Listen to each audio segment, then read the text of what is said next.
मेरे नेटवर्क का नाम सोहरवर्दी है, मेरे नेटवर्क का नाम नक्शबंदी है। बदअकीदे ने कहा मौलाना फंस जाओगे। मैंने कहा कैसे? कहा हमारे मोबाइल का नेटवर्क यूं ही काम नहीं करता। ने कहा कब? बोला जब वो टावर के सर्किल में रहता है तब काम करता है। कहा यही मेरा नजरिया है कि हमारा भी नेटवर्क उसी वक्त काम करता है जब हम टावर के सर्किल में रहते हैं। कह रहे मौलाना हमारा टावर तो वो खड़ा है, तुम्हारा टावर कहाँ? हमने कहा हमारा टावर जमीन में सोया हुआ है। बोला क्या मतलब?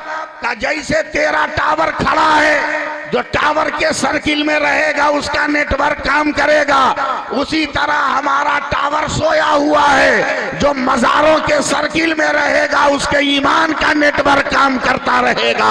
मदीने वाले से भी गुफ्तगू हो जाएगी, करबला वाले से भी गुफ्तगू हो जाएगी। सुभान अल्लाह सुभान अल्लाह।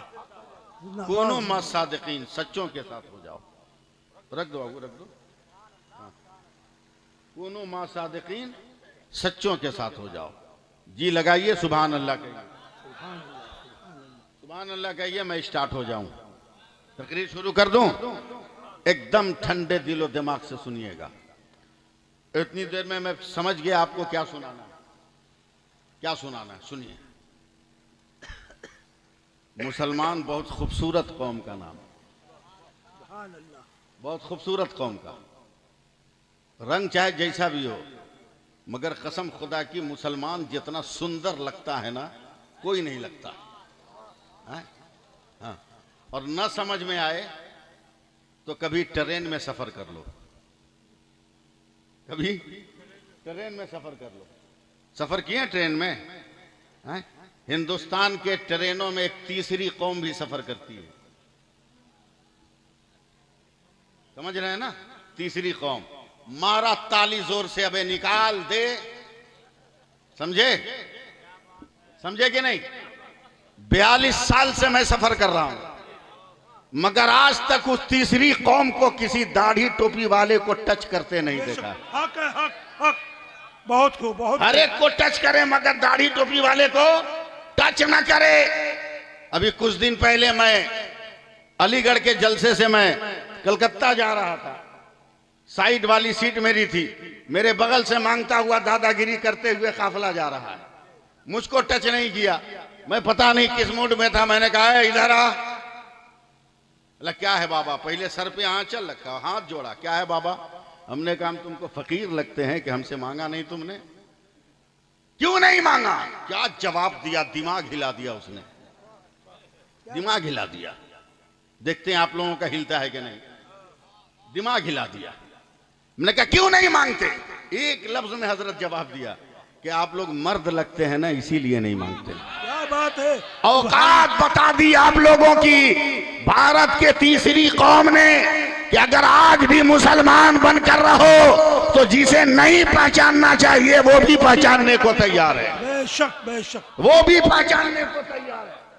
तीसरी कौम ने बता दिया कि मुसलमान कितना खूबसूरत है।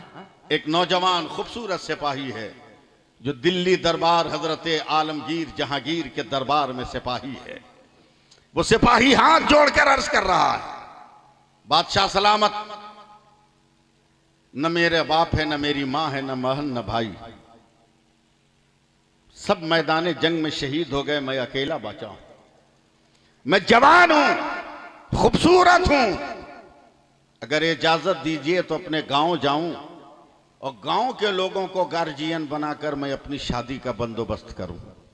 सुभान अल्लाह कहिए, फिर बोलिए, एक बार और बोलिए, तब मेरी बात समझिए। गांव वालों को तैयार करके शादी कर लो। जमाने के नौजवानों, चंद पैसे तुम्हारे पास आ गए तो तेरा मनोबल इतना बढ़ गया कि अपने बाप के लगाए हुए रिश्ते को ठुकरा रहे हो, अपने मां के लगाए हुए रिश्ते को ठुकरा रहे हो। और फेसबुक पर दिल लगाकर कहते हो आई लव यू, हम उससे मोहब्बत करते हैं, ब्याह वहां करेंगे। यही वजह है कि हमारी नस्ल की बेटियां गैरों को लेकर भाग रही है और हमारे बेटे गैरों को लेकर भाग रहे हैं और इस्लाम वाले मुर्तद होते नजर आ रहे हैं। मगर कुर्बान जाओ उस नौजवान पर जिसने फेसबुक पर दिल नहीं लगाया था, बल्कि बादशाह हिंदुस्तान को कहता है मैं अपने गांव वालों की बात मानकर शादी कर लूंगा। सुभान अल्लाह, सुभान अल्लाह, गांव वालों की बात मानकर शादी कर लूंगा। अल्लाहु अकबर, या रसूल अल्लाह, जिंदाबाद। आया गांव आया, गांव वालों से कहा रिश्ता खोजो, रिश्ता खोज दिया, शादी हो गई, कबील तो हो गया। इधर देखिए, कबील तो हो गया। स्कॉर्पियो का जमाना नहीं था, डोली और पालकी का जमाना। पालकी पर शौहर, पालकी पर शौहर, डोली पर, पालकी पर दुल्हन, डोली पर दूल्हा। आज का नौजवान ये भी नहीं समझ पाएगा कि पालकी किसको कहते हैं, डोली किसको कहते हैं, यही नहीं समझ पाइएगा। डोली जो दो साइड से खुली हो उसको बोलते हैं और पालकी उसको बोलते हैं जो चारों तरफ से घिरी हुई हो। आया, जैसे ही ये दुल्हन को लेकर अपने दरवाजे पर आया, देखा इसके दरवाजे की सिकड़ी से जंजीर से घोड़ा है, मगर ये घोड़ा इसका नहीं।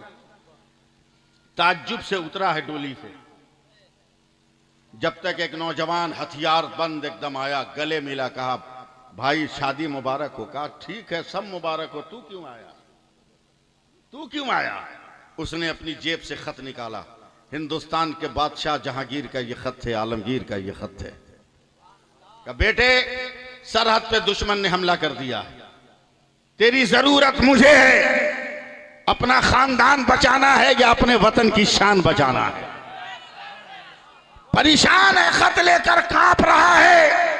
अभी न मैंने दुल्हन का चेहरा देखा, न उसकी गुफ्तगू से मेरा कान आशना है, न अभी गुफ्तगू की हम नवा गुफ्तगू का की एक दूसरे से तबादला भी नहीं हुआ। हैरानो परेशान। 10 मिनट 15 मिनट। दुल्हन बहुत चालाक थी, उसने पालकी के डंटों से अपनी चूड़ियां बजाई, खन खन। क्या है? बोला इतनी देर क्यों हो रही है, कहार उतारते क्यों नहीं?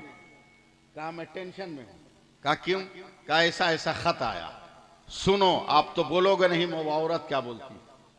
जैसे ही इसने कहा कि मैदाने जंग से बुलावा आया, अंदर से जोर से आवाज आई, अल्हम्दुलिल्लाह। क्या मतलब? कहा मैं किस्मत की कितनी धनी हूं कि ऐसे मर्द की बीवी बनी हूं जो मैदाने जंग का मुजाहिद है। सुभान अल्लाह, या अल्लाह, या अल्लाह, करम कर दे। मैदाने जंग का मुजाहिद। टेंशन मत लीजिए, वतन की हिफाजत भी ईमान के हिस्सों में से एक दर्जा है, एक दर्जा है।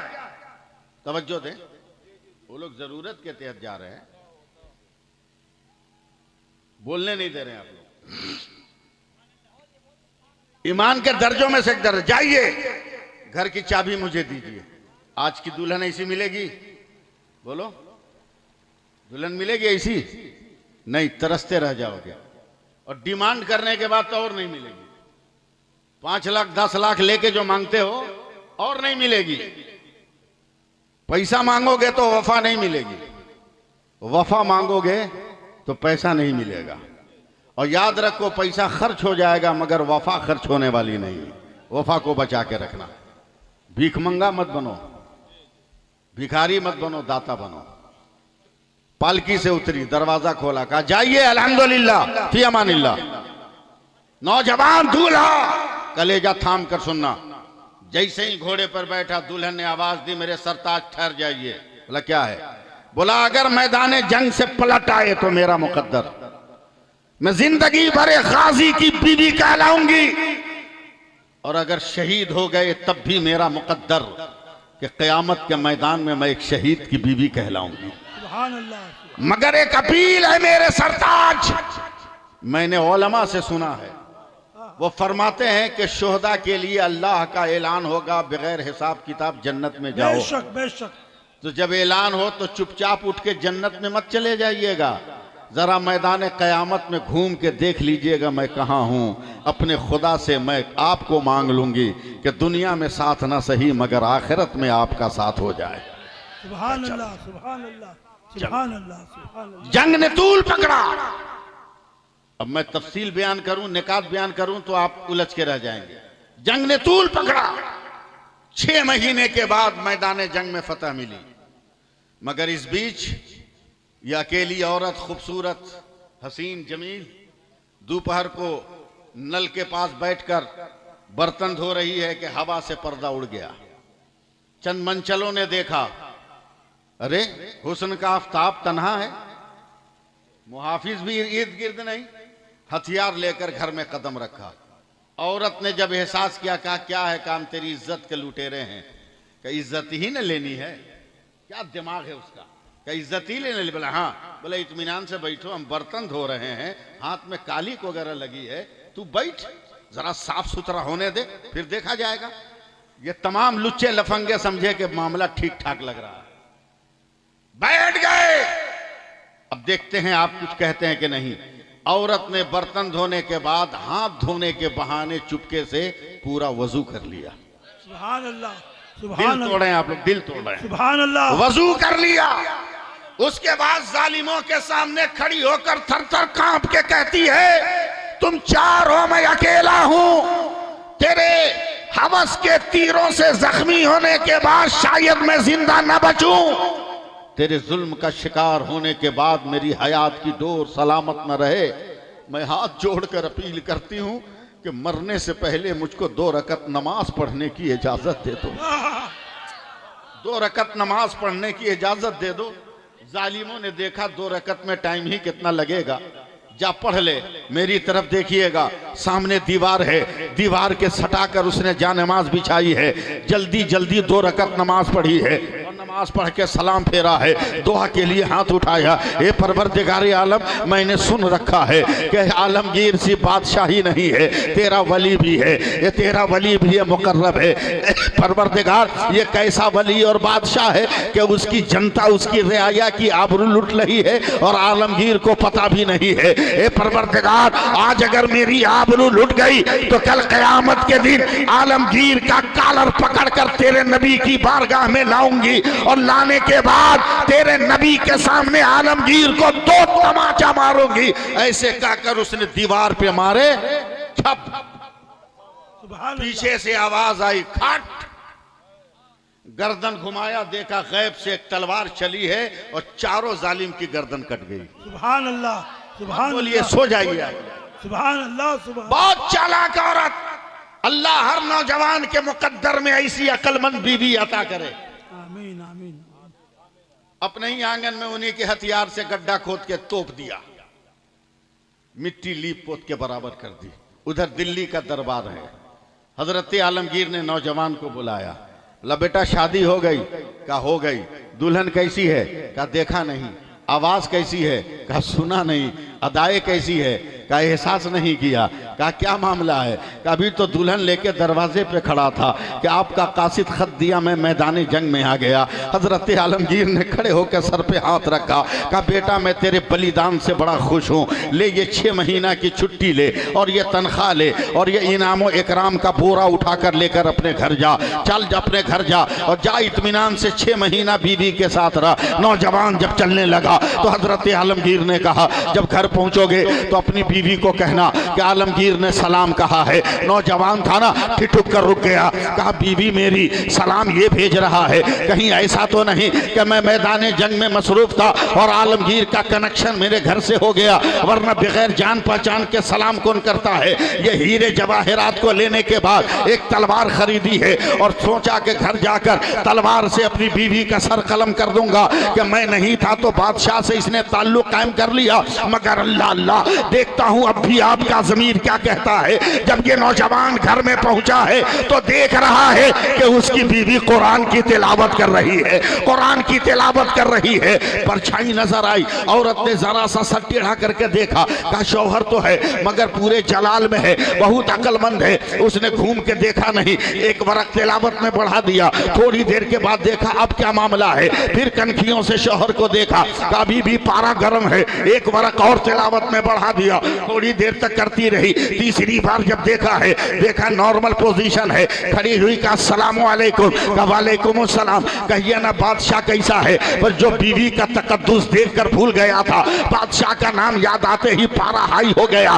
तलवार उठाई है, कहा राफा तेरी गर्दन काट दूंगा। कहा क्या हुआ है, कहा बता तूने मुझसे खैरियत नहीं पूछी, बादशाह की खैरियत पूछ रही है। बादशाह ने तुमको नहीं देखा, तुम्हें सलाम भेज रहा है, ये अंडरग्राउंड क्या रिश्ता है। तो औरत कहती है बादशाह ने कुछ ना कहा, कहा कुछ नहीं कहा, कहा मैं बोलूंगी तो यकीन नहीं आएगा, पलट कर दिल्ली दरबार जाओ। नौजवान नंगी तलवार लेकर आता है, आलमगीर के दरबार में ठोक कर कहता है बताइए कैसा रिश्ता है मेरी बीवी से। कहा तेरी बेगम ने नहीं बताया, कहा नहीं बताया, कहा बैठ जाओ। वो नौजवान बैठ गया। हजरत आलमगीर कहते हैं आज 19 दिन पहले तेरी बेगम जो है बर्तन धो रही थी, शहर के चंद गुंडों ने तेरी बीवी की आबरू लूटना चाही। तेरी बीवी ने वजू किया है, नमाज पढ़ने की मोहलत मांगी है, नमाज मुकम्मल करके उसने दुआ के लिए हाथ उठाया है और दुआ के हाथ उठाकर उसने कहा था अगर आलमगीर ने मेरी आबरू न बचाई तो नबी के सामने कयामत के मैदान में 2 तमाचा मारूंगा। ये नौजवान गैब से तलवार चमकी है और जालिमों की गर्दन कट गई है। यही तो सारा वाकया है। का दलील क्या है? तब आलमगीर पसीने पसीने हो गए और अपनी पीठ से कुर्ता उतार कर कहा अपनी बेगम को समझा देना मैं वली के साथ साथ बादशाह भी हूँ, इतना जोर से न मारा करे। 19 दिन हो गए मगर उसने जो तमाचा मारा था मेरी पीठ पर उसके पंजों का निशान है। नारे तकबीर, नारे रिसालत, मसलके आला हजरत उलमा अहले सुन्नत गौसुल वरा कॉन्फ्रेंस अल्लामा सैफुल्लाह अलैहि मेरी पीठ पर उसके पंजों का निशान है। फौरन नौजवान बैठ के चूमा है और चूम कर जैसे ही दरबार से निकलना चाहा, आफ्ताब अलीमी साहब जैसे ही निकलना चाहा, हजरत आलमगीर ने कहा बेटा कहा मत रोकिए, अब तो मैं डंके की चोट पर ऐलान करूंगा। ऐ दुनिया वालों, जब भारत का आलमगीर मदद कर सकता है तो बगदाद का दस्तगीर क्यों नहीं कर सकता। नारे तकबीर, नारे रिसालत, मसलके आला हजरत उलमा अहले सुन्नत गौसुल वरा कॉन्फ्रेंस, नारे तकबीर। बहुत खूब भाई, बहुत खूब। लेकिन हमने तो तबाह कर लिया अपने आप को खैरात मांग मांग के। हैं? हाथ धोलाई अलग, मुंह फुलाई अलग, जूता चोराई अलग, दही खिलाई अलग, अठन्नी खोजाई अलग, मुंह दिखाई अलग, नाखून कटाई भी है, नारा कटाई नहीं ना है।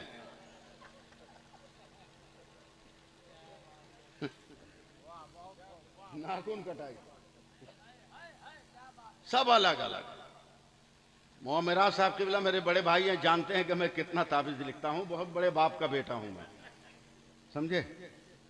जब मैं प्रोग्राम पे नहीं होता हूं तो मेरा काम यही है, चाहे असर से लेकर 11 बजे रात तक दे दनादन दनादन लिखता रहता हूं।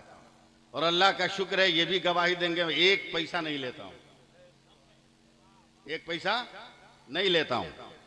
देखिए मेरा मुख्तदी एक बैठा हुआ है, ये भी गवाही देंगे, मेरे पीछे नमाज पढ़ते हैं, एक पैसा नहीं लेता हूं। एक नौजवान है मेरे मोहल्ले का इमाम साहब 3 महीना हो गए सोए नहीं है, रात को चौंक चौंक के उठ जाते हैं, बदहवास हो जाते हैं, नींद नहीं आ रही सुकून की। मैंने नौजवान को देखा और 3 महीना कहा तो मैं गिनने लगा 3 महीना। अचानक मुझको किसी याद आया, मैंने कहा बेटा भाग जाओ, मही नहीं हिंदुस्तान का कोई पीर ताबीज लिखेगा तुमको नींद नहीं आ सकती, चल भाग। बोला काहे इतना बड़ा चैलेंज कर रहे हैं? कहा मैं जान रहा हूं ना कि नींद क्यों नहीं आ रही है। बोला क्यों? बोला जब तक तेरी शादी नहीं हुई थी तू बोरा बिछा के जमीन पे सोता था। ब्याह हो गया तो गरीब बेटी के बाप ने तुम्हें बॉक्स वाला पलंग और मोटा गद्दा दे दिया। अब नेचर के खिलाफ तू सो रहा है तो नींद आए कैसे? आज भी बोरा बिछा के सो, तुम्हें सुकून की नींद आ जाए। खैरात के बिछौने पे इत्मीनान का ख्वाब नजर नहीं आएगा। क्या बात है? अगर तुम्हें आज भी शादी के बाद सुकून से सोना है तो तुम अपनी कमाइयों पे क्यों घुन लगा रहे हो? गरीब बेटियों के बाप के मांगने से पहले अपने पैसे से पलंग खरीद कर साल भर से प्रैक्टिस कर लो, ताकि तुम्हारी नींद भी सही रहे और तेरी दुल्हन की नींद भी सही रहे। नारे तकबीर, नारे रिसालत, मसल के आला हजरत, उलमा अहले सुन्नत, गौसुल वाला कॉन्फ्रेंस। सुनाऊं एक वाकया, सुनाऊं, सुनिएगा। सुभान अल्लाह कहिए। अल्लामा मेरा